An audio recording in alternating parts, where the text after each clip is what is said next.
we all face with the breastfeeding? Yeah. Okay, so first thing is breastfeeding hurts. So it could be so initially the breast milk, whichever, like for the first 2 to 3 days, the breast milk is not that much in quantity. So that could also be the reason that it hurts. But the most common reason is that the baby's latch is not proper, that attachment is not proper. So it's just sucking the nipple and not the areola. So that's why it's hurting. Or sometimes we have, inverted or flat nipples and baby is not able to suck, at that time also hurts. So what all you can do, if during breastfeeding it hurts, that means the breastfeeding is not being done properly, because breastfeeding will never hurt, it's always painless. Now check your baby's latch, which I told you that the chin must be pressed with your breast, and then the whole areola should be in baby's mouth. And then you can try different breastfeeding position. Then you can wipe your if your nipples are cracked, then you can wipe the damaged nipple with several certain pieces of water with the cotton wool. Then you can also relieve the cracked nipple soreness by using cream, or gently apply a few drops of your own breast milk. That will also help in healing that cracked nipple. And there is a cream which is available as a nip care when you breastfeed. But when you apply the cream, make sure before you breastfeed, remove that cream. And then you can also protect You your are not nipple by talking. Can you using please go on mute? brushes that will prevent your clothes from rubbing against the sore area. If all these things doesn't help, then you can take the help from a lactation consultant or a healthcare professional. Now, other frequent problem is like the baby is not latching properly. So why baby don't latch properly? One, it that there is the inverted or flat nipples. So what you can do for that, you can do tiny adjustments while feeding, rather than taking your baby on and off the breast. Create frustration for you both. Try ensuring that she is well positioned and comfortable before you start breastfeeding.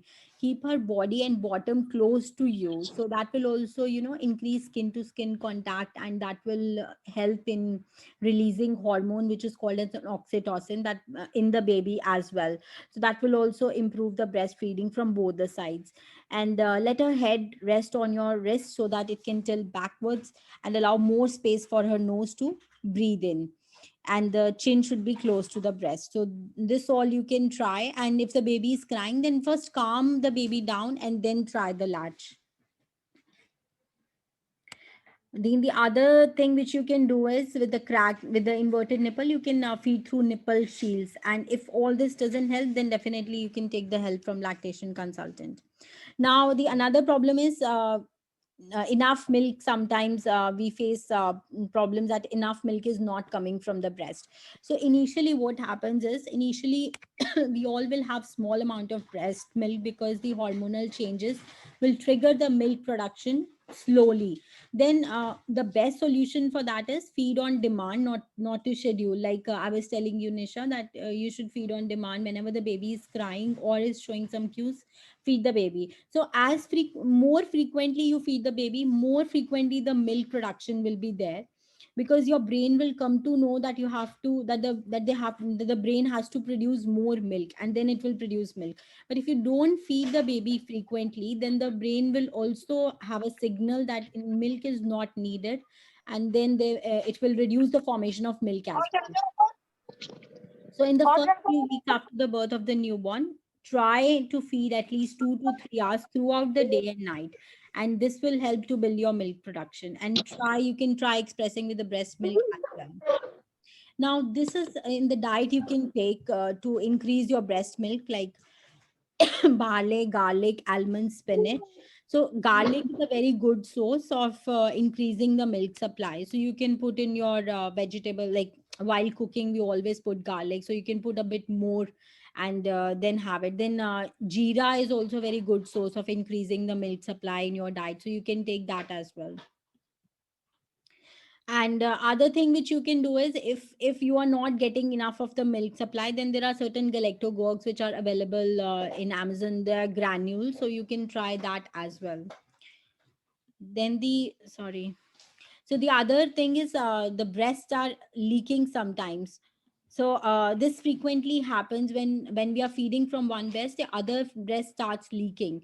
So what you can do is from that side is you can protect your clothes by wearing a disposable or washable nursing pads. And the other thing is, what I would say, don't waste even a drop of milk, because it's very essential. And there are certain milk collection shells which are available in the supermarket, then that will fit inside the bra, and then that will collect all the leak milk, and this leak milk can be used later on. Then, if you develop mastitis, now what is mastitis? Mastitis is basically a breast infection. So, how will you come to know that you have mastitis?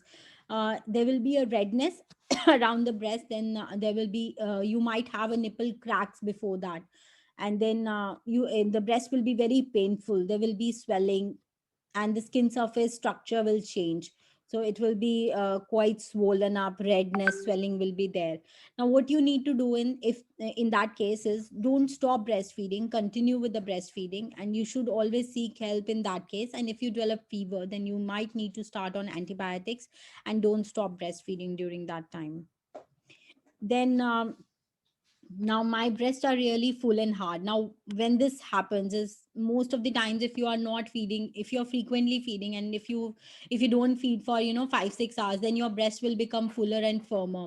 But if you feed back again, then they will become light. But sometimes what happens is, they don't become light. If they become hard, and they are very painful to touch and uncomfortable, and you feel them hot when you touch them, then that could be like you have developed a breast engorgement.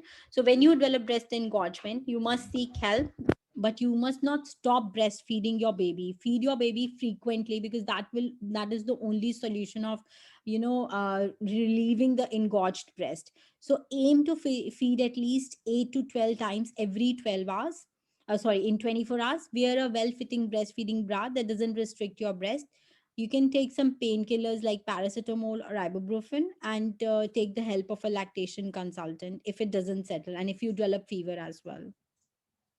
So this all is from my side. Let me know if you have any doubts. Otherwise, Videshwari will talk about showing the props. Over to you, Videshwari.